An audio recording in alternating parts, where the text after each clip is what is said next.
ওহ, বেলাটা আর একটু উঠতে পারলো না। একে তো যা গরম, তার উপর আবার এই রোদ।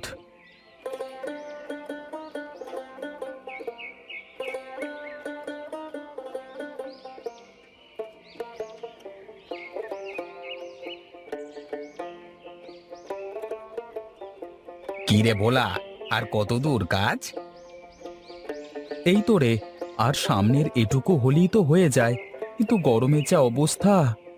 তা আর বলিস নে, আমি তো টিকতে না পেরে চলে আসলাম রে। তার উপর বাঘের মতো রোদ উঠে গেল। এখন তো আর মাঠের ভেতরে থাকাই যাবে না। কি আর করা যাবে, আমার কাজ তো আর কেউ করে দেবে না। চল